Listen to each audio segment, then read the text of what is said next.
listening to student presentations about deliberative democracy, and I had a couple fun classes though.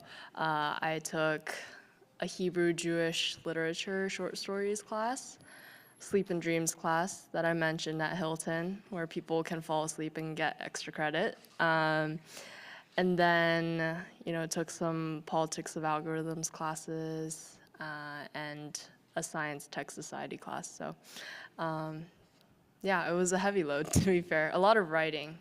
Yeah. And what, do you have a favorite project or anything like that you kind of worked on? Favorite project? I worked on, well, in my sleep and dreams class, obviously it's probably gonna be the most fun, but with my partner, I did a perfect sleep routine for morning and evening. And like we basically explained the whole neurology side of things, which was pretty cool. And you talked about, this is now your second year doing this with the quarters. Just talk about how you've been balancing and keeping up with your practice schedule and all your other obligations on top of school. It's been a little bit difficult, but I had a little bit of a different approach to this quarter versus last quarter. Last quarter, I felt how difficult it was going through the season and maintaining just my energy and my stability and the things that I was doing. So I decided to use this winter quarter to just be a student. As I said before, it was more so the objective of trying to kind of bring balance back into my life, whereas last quarter I both took 20 units and then I played a lot of golf on top of it. This year I hosted an AJGA event, which was super cool. I was out there the entire time. Had a parents Q&A and a player Q&A as well. And I had a lot of family friends who actually played in my event. So a lot of near and dear to home type relationships. I would say for the most part, very satisfied with the way that I approached the entire season from the 10 weeks. I feel like there's a lot of things that I looked back on, and I think that there's necessary steps to improve on to stay more stable and not completely burn out towards the end. And last question for me, and then I'll open it up here. Then, with all that you just said, how do you kind of switch gears and get ready to be a professional golfer this week again out here? Yeah, I think there needs to be a little bit of a learning curve. So I'd say I give myself a little bit of time to adjust. There's a lot of events this year, so it allows me to have an opportunity to have an open mind. And I think I need a lot of technique work, a lot of things that I need to work on in terms of my game from the long game to the short. So it's a lot of more focused on that rather than just trying to go for score, go for wins, all that stuff. Because I think if you take care of your game in the process, then that will put you and set you up for opportunities. Great. We'll open it up here. Sarah? I knew it was challenging last year for you to do both, but this year, did you kind of enjoy having the dichotomy of Rose, the professional athlete, and Rose, the student, and just get that 10-week break where you kind of get to be quote-unquote normal? I enjoyed it for sure. I felt like that was the first quarter, or this quarter was the first quarter where I felt somewhat normal, where, I was going through all of the struggles of being a college student. I was sitting through lectures, 8 hours of lecture every Tuesday and Thursday. I had pop quizzes for some of my classes, and I'm like, this is honestly terrible. Like, if I was a student athlete, I would be missing all these classes, and I'd probably have zeros on all my pop quizzes. So it was a lot of being attentive in the school aspect, but I also learned a lot about the outside world with, AI, with politics, with social, society, interactions. There's a lot going on in universities right now, and I think it helps widen my horizons a little bit, like I anticipated. How do you put that aside, put your golf hat back on, and get yourself in a competitive mode again to get out here and play against the best in the world? I think regardless, competition is innate in every single athlete, especially with the LPGA Tour being one of the biggest competitive fields in women's sports. So I feel like it wouldn't take too much time to put the competitive hat back on. I will say that it will take a little bit time to get acclimated with going back to the structure of Mondays through Sundays. What are we doing to prepare for golf? But I do think that this year will be a little bit different in that I have a lot of different perspectives of how I'm approaching this game entirely. Just your thoughts on Whirlwind Golf Club. I know obviously a new venue for the tour this year, and just desert golf in general. What do you like about it, and what's your strategy to attack this golf course this week? I love desert golf. Played a lot of desert golf from being a junior golfer. I played in the Thunderbird. I played in the NCAAs, played in Longbow. So there's a lot, Greyhawk. I played all these courses, and they're pretty similar in that they roll out, greens are firm, it's gonna be hot, so we have to conserve energy, but we also have to be smart in how we're using yardages, how we're using clubs. There needs to be a little bit more creativity, but I'd say that there are certain holes out here where you can definitely attack, especially the par fives, for a lot of the people that are long hitters. I wouldn't include myself in that circle, but I will say that there are some attackable holes. I think for the most part, it requires both conservative approaches, but also aggressive. So, and that's probably very cliche for every single golf course, but I will say that, especially for desert golf, that's very applicable. All right, we'll go over here. Hey, Rose. First of all, I wish I had a Sleep and Dreams class in college. That sounds fun.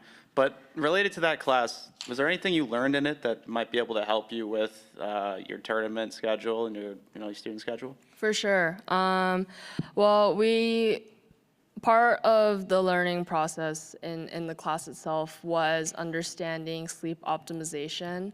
It was talking about the emphasis of sleep. They had this class mantra called drowsiness is red alert, where like basically, this pertains to like driving in particular, but it applies to like every aspect of your life, because especially at Stanford, a lot of people are pulling off all-nighters to finish practice sets, and they're finishing schoolwork, studying and cramming for exams. But at the end of the day, like they were showing levels of how much sleep you should get, and if you lack that amount of sleep by the day, then your awareness for things and your ability to obtain information will decrease significantly. And also the time change thing. I had a big problem with time zone changes, and the LPGA Tour is a global sport. It's a global tour. We travel from Asia to Europe to US to like anywhere. So the time changes have affected me a lot off the golf course, and I had a lot of racing mind during that time. So creating a routine that kind of helps you wind down a little bit and then redoing that until you actually fall asleep has been like a little bit of an eye-opener. And they had us track our sleep as well. So I was looking at how much sleep that I was actually getting. I was like averaging 6 hours. So that's not great. What's your ideal? My ideal amount of sleep? Wait, what? What's your ideal amount of sleep? Oh, ideal. Well, the ideal to even be somewhat functional is 7 hours, but ideally for an athlete, it's 8. Yeah. All right, Bill. Hey, Rose. I know you're one of our 5 new girls golf brand ambassadors. I just wanted to gain your perspective because I think it's so interesting as our youngest ambassador. I feel like players who are new to tour adjust to the tour life, focusing on golf, all of the commitments. But for you, why was it so important to become an ambassador, giving back your time and growing the game? I think I think regardless of age, it's necessary to at least understand why you're doing things and why you're competing, why you're playing this game called golf. And for me specifically, I took a lot of time, especially in this off season, to ponder of like, why am I doing this? And I think that one of the things that a lot of the tour players out here say is, we want to grow the game and we want to influence and inspire younger generations. I think that approach just sits super well with my values, and it has encouraged me to use whatever platform I have. It could be very small, it could be very big, to help even the one girl, the two girls that are out there. You never know. They would have, like, for a lot of the kids out there, they have endless opportunities to go to college, to play professionally, to get into whatever profession they like. But we have to have people who actually are there to inspire them with certain experiences, inspire them with information that can help them really like think for themselves what they want to do. And that's kind of something that I really hold near and dear to in terms of me wanting to impact in that way. I know you're not far removed from being a junior golfer yourself, but just with hosting your AJGA tournament, being a girls golf ambassador, just what does it mean to you to be a role model for that next generation? It's honestly a little bit weird, just because, especially in the AJGA event that I hosted in, I actually played with some of the competitors there as a junior golfer, and it's just super cool to see that junior golf, amateur golf, and professional golf isn't too far away, and a lot of the little girls out there who I see, they quote unquote have big dreams, and as girl golf really holds up that sort of slogan. I think little girls do have big dreams, and they can actually approach it in that way. And I almost didn't dare to think that I was going to be a professional golfer.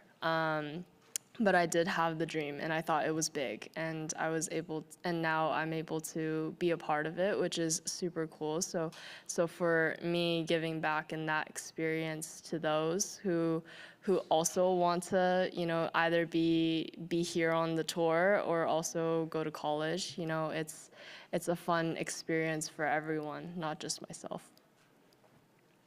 All right, we have a couple questions on the Zoom from Jill. If you'd like to unmute now, Jill. Hi, Rose, I'm wondering in the Sleep and Dreams class, what did you learn? What was the coolest thing, I guess, you learned about your dreams? My dreams? Yeah.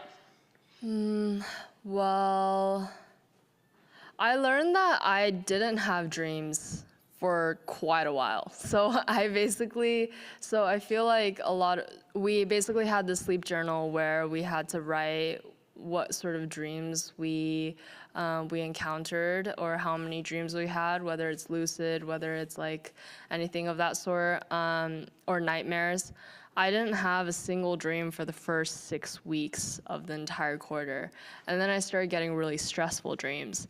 And I was like, I'd rather not have dreams at this point. But I'd say like it makes you a little bit more aware. Like your body and your mind is so complex to where like even when you're asleep, even when you're resting, you can have like all these thoughts of like experiences or emotions, and you can feel it and sense it. Okay. And then you talk about, all that you've learned from your sleep schedule. What kinds of changes will you make, for example, for this week? And then what do you hope to kind of use, like, let's say when you go to Europe for the majors in July, like how, and what happened, what happened for you last year with the time change? And then things that you can do that will help this year. Yeah, so one of the biggest problems that I have is post-tournament. especially after a Sunday, especially with all the adrenaline that is going through your body. I find it very difficult to even fall asleep. So on Sunday nights, I'd usually have like 2, 3, 4 hours of sleep.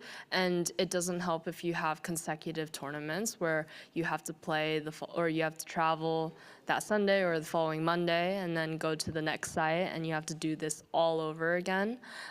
So the biggest priority for me also isn't exactly getting acclimated to the time difference, but it's also post-tournament where I have a problem with like regaining my own like regular pace of mind. So it's a lot of breathing and a lot of or less screen time. That kind of helps your heart rate slow down a little bit. It helps with too much information getting into your head, whatnot. Okay, and where are you at in terms of your Stanford, like your courses and classes? How much, how many credits you have left to take, et cetera? Yeah, so I completed I completed 140 units, and I have 40 units left. So basically 2 full quarters. And because I actually talked to this with my team recently, but because of me wanting to get things done a little bit quicker, I'll be going back to school in the fall and taking 20 units, and then I'll do another winter quarter, 20 units, and then I'll graduate in 26. So it'll only take me 5 years in reality to finish everything. Okay, cool, thank you. Thank you. Okay, thank you very much. Appreciate it, Rose. Appreciate it.